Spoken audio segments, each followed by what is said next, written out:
नमस्कार, जय हिंद, वंदे मातरम दोस्तों। मैं नवदीप सिंह तक्षशिला बुंदेलखंड में आपका एक बार फिर से स्वागत करता हूं। तो जैसा कि आप देखें हैं, रीट एग्ज़ाम 2025 राजस्थान टेट के लिए आपकी ये प्रैक्टिस सेट है जो हमने शुरू किया है। ये आपका प्रैक्टिस सेट नंबर 2 है। इससे पहले हम प्रैक्टिस सेट नंबर 1 कर चुके हैं। तो इसकी आप रीट एग्ज़ाम का जो प्लेलिस्ट बनी हुई है इसमें जाके आप देख सकते हैं। तो ये बहुत ही इंपॉर्टेंट रहने वाला है आप सभी के लिए। इसमें हम बाल विकास का जो अगला टॉपिक है उसको जो है वो डिस्कस करेंगे। इसमें टॉप 10 क्वेश्चन हम सॉल्व करेंगे। तो आपके लिए जल्द ही हम आपके लिए जो टॉप 30 क्वेश्चन है वो भी लेकर आ रहे हैं, जिसमें हम जो 30 क्वेश्चनों को डिस्कस करेंगे जो आपके लिए बहुत ही इंपॉर्टेंट रहने वाले हैं। तो इस वीडियो को ज़्यादा से ज़्यादा लाइक करके अपने सभी दोस्तों तक शेयर जरूर कर दें, और जिसने अभी तक चैनल को सब्सक्राइब ना किया हो वो सब्सक्राइब करके बेल आइकन को जरूर प्रेस कर दें। तो हम जब तक आपका एग्ज़ाम नहीं होता है तब तक आपके लिए लगातार रूप से प्रैक्टिस सेट करवाते रहेंगे, क्योंकि आप जितनी ज़्यादा प्रैक्टिस करेंगे उतने ही ज़्यादा आपके जो क्वेश्चन है वो सही होंगे, क्योंकि इसमें माइनस मार्किंग भी है आपकी। तो आपको अच्छे से क्वेश्चन सॉल्व करना है। और लास्ट में आप कमेंट बॉक्स में लिखकर ज़रूर बताएं कि आपका स्कोर क्या रहा है और आपके जो क्वेश्चन है वो कैसे लग रहे हैं आपको। तो चलिए देखते हैं अपना पहला क्वेश्चन। तो ये रहा हमारा पहला क्वेश्चन। इसमें 5 ऑप्शन है। मैंने कल ही बता दिया था कि अगर आप क्वेश्चन को छोड़ना चाहते हैं तो उसमें भी आपको गोला भरना पड़ेगा। नंबर 5 वाला ये अनुत्तरित प्रश्न आपको ऐसे ही खाली नहीं छोड़ सकते हैं। अगर आपने खाली छोड़ा तो उसको भी गलत माना जाएगा। तो देखते हैं पहला क्वेश्चन। इसमें क्या है, एक ज्यामितीय प्रारूप बनाना डैश अधिगम का एक प्रकार है। तो किसका प्रकार है जो ज्यामितीय प्रारूप बनाना? तो मौखिक अधिगम का है, गत्यात्मक अधिगम का है, ए और बी दोनों का है, उपयुक्त में से कोई नहीं। तो ज्यामितीय प्रारूप बनाना किसका प्रकार है? तो आप जब तक टिक जरूर कर लें अपने उसमें, जब तक मैं आंसर बताता हूँ। 1-2 सेकंड का समय मिलता है। सॉरी। तो इसका जो सही आंसर हो जाएगा वो हो जाएगा गत्यात्मक अधिगम। क्या हो जाएगा? गत्यात्मक अधिगम इसका बिल्कुल सही आंसर हो जाएगा। तो ऑप्शन नंबर सेकंड इसका बिल्कुल सही आंसर हो जाएगा। तो सभी लोगों तक लाइक करके इस वीडियो को शेयर जरूर कर दें, अपने जितने भी दोस्त हों। तो चलिए देखते हैं अगला क्वेश्चन। इसमें क्या पूछा गया है आपसे? अधिगम की प्रक्रिया में अभिप्रेरणा। तो अभिप्रेरणा के बारे में बताना है कि अधिगम में अभिप्रेरणा क्या करती है। शिक्षकों की एक दिशा में सोचने पर बल देती है, शिक्षकों में सीखने के लिए रुचि पैदा करती है, सीखने वालों की याददाश्त तेज करती है, नई शिक्षा को पुरानी शिक्षा से अलग करती है, या फिर नीचे 5वां ऑप्शन है वो मैं नहीं बता रहा हूँ, वही आपका अनुत्तरित प्रश्न वाला। तो क्या करती है जो अधिगम में अभिप्रेरणा? तो इसका जो सही आंसर होगा वो हो जाएगा शिक्षार्थियों में सीखने के लिए रुचि पैदा करती है। जब आप अभिप्रेरित नहीं होंगे तो आप में जो सीखने का मन ही नहीं होगा, रुचि पैदा नहीं होगी। तो अभिप्रेरणा क्या करती है? रुचि पैदा करती है। नंबर सेकंड इसका भी बिल्कुल सही आंसर हो जाएगा। चलते हैं अगले क्वेश्चन पर। अगले क्वेश्चन में क्या पूछा गया है आपसे? तो निम्नलिखित में से कौन शिक्षण अधिगम प्रक्रिया में कोई भूमिका नहीं निभाता है? तो शिक्षण अधिगम प्रक्रिया में कौन सी ऐसा है जो कोई भी रोल नहीं निभाता है? तो पारंपरिक कक्षा, शिक्षकों का अनुभव, अधिगम अनुभव, जातिगत अनुभव, अनुत्तरित प्रश्न। तो इनमें से कौन सा जो है वो कोई भी भूमिका नहीं निभाता है? तो पारंपरिक कक्षा निभाती है। शिक्षकों का अधिगम भी बहुत इंपॉर्टेंट होता है, अधिगम अनुभव भी इंपॉर्टेंट होता है, लेकिन जो आपका जातिगत अनुभव है ये आपका कोई भी रोल ऐसा नहीं निभाता है। तो ऑप्शन नंबर 4 इसका बिल्कुल सही आंसर हो जाएगा।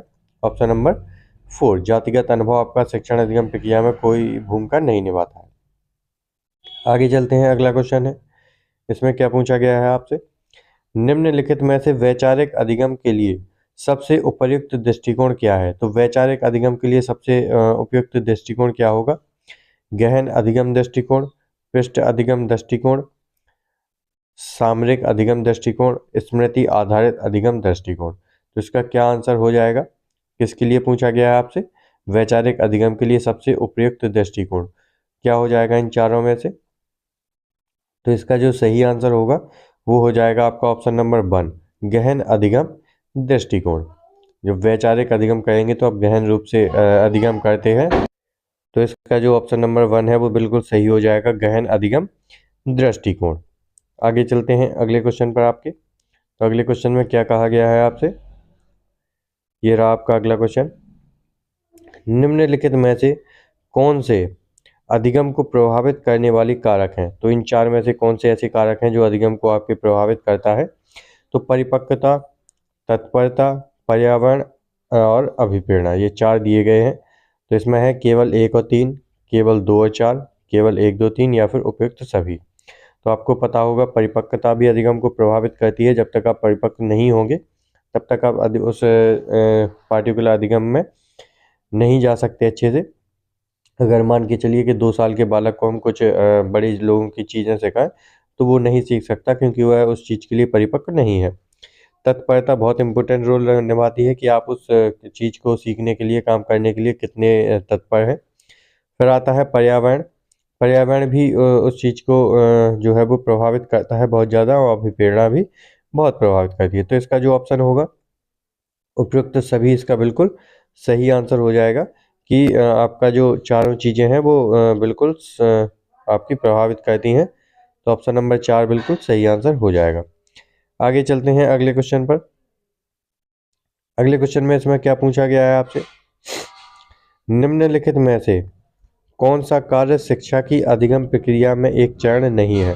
तो कौन सा ऐसा कार्य है जो शिक्षा की अधिगम प्रक्रिया का चरण नहीं है? तो गतिविधियों की योजना बनाना, योजना को सक्रिय करना, योजना को सक्रिय करना, फिर है उद्देश्य निर्धारित करना, योजना का पालन करना। तो क्या इसका बिल्कुल सही आंसर हो जाएगा? तो इसका जो सही आंसर हो जाएगा वो हो जाएगा, तो इसका जो आपका बिल्कुल सही आंसर हो जाएगा वो क्या होगा? गतिविधियों की योजना बनाना, योजना को सक्रिय करना, उद्देश्य निर्धारण करना या फिर योजना का पालन करना। तो इसका जो सही आंसर होगा वो होगा और योजना का पालन करना। इसका बिल्कुल सही आंसर हो जाएगा आपका ऑप्शन नंबर 4 बिल्कुल सही आंसर हो जाएगा, क्योंकि शिक्षा अधिगम प्रक्रिया का एक चरण नहीं है योजना का पालन करना।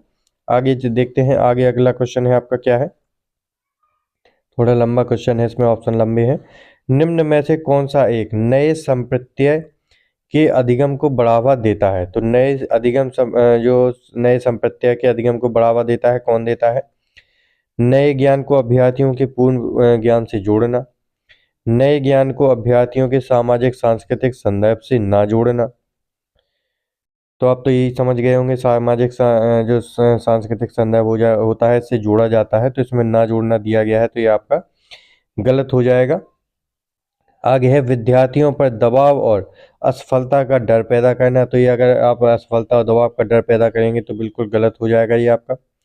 आगे दिया गया है विद्यार्थियों के बीच पारस्परिक संपर्क और सहभागिता पर रोक लगाना।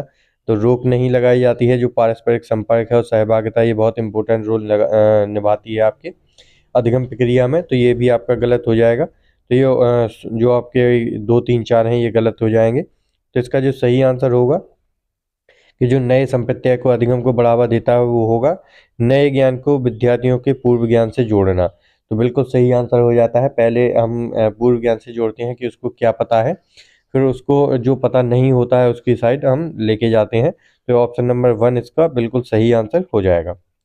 आगे चलते हैं, इसका अगला क्वेश्चन क्या है? डैश साधन है जो शिक्षण अधिगम प्रक्रिया को अंतः क्रियात्मक बनाता है। तो कौन सा एक साधन है जो शिक्षण अधिगम प्रक्रिया को अंतः क्रियात्मक बनाता है? तो उपभाषा, वाद विवाद, पूछताछ या फिर उपबोली। तो इसमें उपबोली तो नहीं होगा इसमें, और उपभाषा भी नहीं होगा। तो आप इन 2 क्वेश्चन जो ऑप्शन है इसमें कंफ्यूज हो रहे होंगे कि वाद विवाद होगा या फिर पूछताछ होगा। जो अधिगम प्रक्रिया को अंतः क्रियात्मक बनाता है वो होगा आपका सही आंसर। इसका सही आंसर हो जाएगा पूछताछ। क्या होगा? पूछताछ। ज़्यादातर लोग वाद विवाद लगा रहे होंगे, तो इसका जो पूछताछ है ये बिल्कुल सही आंसर हो जाएगा आपका ऑप्शन नंबर 3 बिल्कुल सही होगा। आगे चलते हैं, अगले क्वेश्चन में क्या पूछा गया है आपसे? इनमें से कौन सा कारक अधिगम प्रक्रिया को प्रभावित नहीं करता है? तो क्या प्रभावित नहीं करता है अधिगम प्रक्रिया को? बुद्धि, रुचि, तत्परता या फिर उद्देश्य निर्धारण। तो आपको पता है बुद्धि बहुत जो है वो प्रभावित करती है, रुचि भी प्रभावित करती है, आप उसके लिए कितने तत्पर हैं ये भी प्रभावित करता है, लेकिन उद्देश्य निर्धारण ये आपका उतना प्रभावित ऐसा नहीं करता है। तो ऑप्शन नंबर 4 इसका बिल्कुल सही आंसर हो जाएगा। तो ये आपके ऑप्शन 4 इसका सही आंसर होगा। आगे चलते हैं अगले क्वेश्चन में, इसमें क्या पूछा गया है? सीखने से क्या तात्पर्य है? तो सीखने से क्या तात्पर्य है, सीखना क्या है? तो संवेग में परिवर्तन होता है सीखना, अनुभूति में परिवर्तन होता है सीखना, व्यवहार में स्थायी परिवर्तन है, सौंदर्य बोध का परिवर्तन। तो सीखना क्या है? तो आपने जब इसकी परिभाषाएं पढ़ी होंगी तो क्या होता है, व्यवहार में एक स्थायी परिवर्तन हो जाता है कि आप कोई चीज़ सीख गए हैं तो आप में के जो व्यवहार है उसमें एक स्थायी परिवर्तन आता है। तो ऑप्शन नंबर थर्ड इसका बिल्कुल सही आंसर हो जाएगा। सीखना क्या है, व्यवहार में स्थायी परिवर्तन ही सीखना है आपका। तो ऑप्शन नंबर थर्ड इसका बिल्कुल सही आंसर होगा। तो ये आपके जो टॉप 10 क्वेश्चन हैं ये कंप्लीट हो गए हैं। तो आप ज़रूर बताएं कि इसमें कितने आपके सही हुए हैं, और ये जो टॉपिक है आपको जो प्रैक्टिस है चल रही है ये कैसा लग रहा है। तो आप कमेंट ज़रूर करें और बताएं कि कैसे क्या लग रहा है आपको। और ऐसे ही हम अपनी जो प्रैक्टिस सेट है पूरा आपके लिए लगातार रूप से लाते रहेंगे। तो इस वीडियो को ज़्यादा से ज़्यादा लाइक ज़रूर करें और अपने सभी दोस्तों तक शेयर ज़रूर करें। आप बहुत कम ही लाइक करते हैं, तो प्लीज़ लाइक ज़रूर करें आपको अगर कुछ भी इसमें अच्छा लगता है तो। मिलते हैं अगली वीडियो के साथ। जय हिंद दोस्तों।